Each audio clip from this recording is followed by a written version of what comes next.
মর্তুজা, রাকসু নির্বাচনের তো আর মাত্র 7 দিন বাকি। ভোটারদের মন জয় প্রার্থীরা কি প্রতিশ্রুতি দিচ্ছেন? সাদিয়া, প্রচারণায় ব্যস্ত সময় পার করছেন রাকসুর প্রার্থীরা। তারা নানা ধরনের প্রতিশ্রুতি দিচ্ছেন ভোটারদের, আর বেলা বাড়ার সঙ্গে সঙ্গে বাড়তে থাকে প্রচারণা। আমরা প্রার্থীদের সঙ্গে কথা বলেছি, তারা বলছেন যে তারা ভোটারদের কাছে যাচ্ছেন, ভোট চাচ্ছেন, নানা ধরনের প্রতিশ্রুতি দিচ্ছেন। যেসব প্রতিশ্রুতির মাধ্যমে শিক্ষার্থীদের নানা অধিকার প্রতিষ্ঠিত হবে, তাদের অধিকার প্রতিষ্ঠায় তারা কাজ করবেন নির্বাচিত হলেও, এ ধরনের তারা প্রতিশ্রুতি দিচ্ছেন। আর এর পাশাপাশি রয়েছে আচরণবিধি ভঙ্গের পাল্টাপাল্টি অভিযোগ।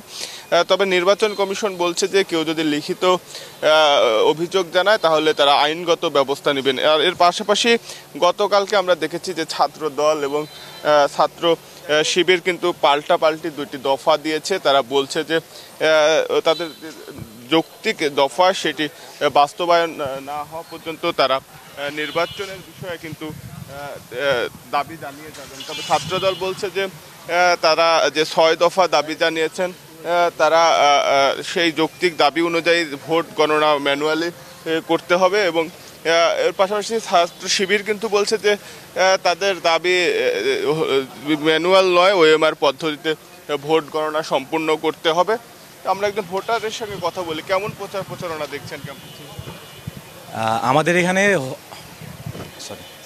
25 তারিখ থেকে 25 তারিখে আমাদের এখানে রাকসু অনুষ্ঠিত হবে। এখন যত সময় আগায় আসছে তত দেখা যাচ্ছে যে প্রচারণা বাড়তে থাকছে, প্রার্থীরা আমাদের সাথে যোগাযোগ করার চেষ্টা করছে। তবে আমাদের একটা বিষয় মাথায় রাখতে হবে যে আমরা কাকে ভোট দিব, কারণ আমরা এখন অনেকেই আছে, অনেক নতুন প্রার্থী সামনে আসছে। আমরা তো তাদের অভিজ্ঞতা বা আমাদের যেই পূর্ববর্তী জুলাই আন্দোলনে অনেকভাবে ভূমিকা রাখছে, সবারটা আমরা জানি না। সো আমাদের ভোট দেওয়ার ক্ষেত্রে এই বিষয়টা মাথায় রাখতে হবে যে তাদের পূর্ববর্তী রেকর্ড কেমন, ট্র্যাক রেকর্ড কেমন, এইটা বিচার বিবেচনা করে আমাদের ভোট দিতে হবে। আর সামনেও আমরা চাই যে রাকসু এভাবেই যাতে প্রত্যেক বছর চলতে থাকুক, কারণ একটা ছাত্র সংসদ কিন্তু একটা শিক্ষিত মানুষদের মধ্যে একটা ব্যাপক উদ্বেগ সৃষ্টি করে। আর যেমনটি বলছিলেন যে যাদের শিক্ষার্থীদের অধিকার নিয়ে যারা কথা বলবেন তাদেরকে তারা ভোট দিবেন, এবং তাদের কণ্ঠস্বর হয়ে যারা কথা বলবে, অধিকার প্রতিষ্ঠা করবে, এমন প্রার্থীকে তারা বেছে নেবেন। এই ছিল রাজশাহী বিশ্ববিদ্যালয় থেকে রাকসু নির্বাচনের সর্বশেষ। সাদিয়া, মর্তুজা, ধন্যবাদ আপনাকে। বান্ডেল থাকলে প্রতি সেনমানিতে টাকা বাঁচবে। বিকাশ সেনমানি বান্ডেল কিনে জিতুন প্রতি লেনদেনে।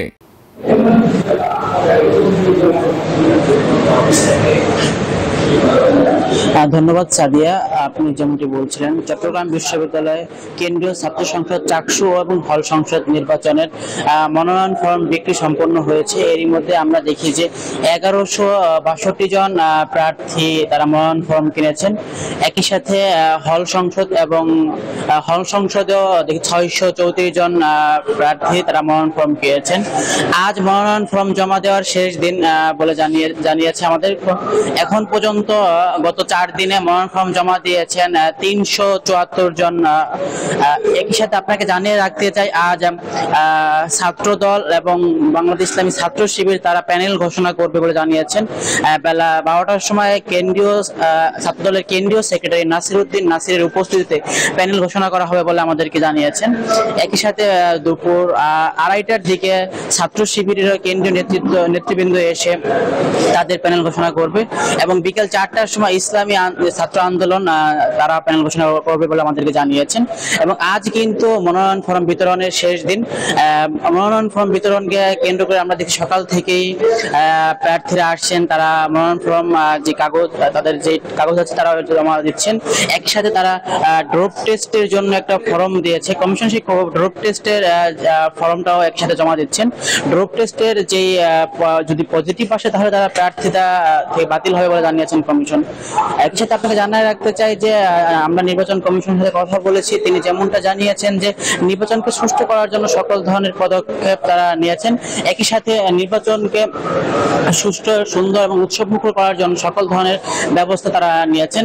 আগামী 12ই অক্টোবর অনুষ্ঠিত হবে চট্টগ্রাম বিশ্ববিদ্যালয় কেন্দ্রীয় ছাত্র সংসদ চাকসু নির্বাচন। সাদিয়া, ধন্যবাদ আপনাকে।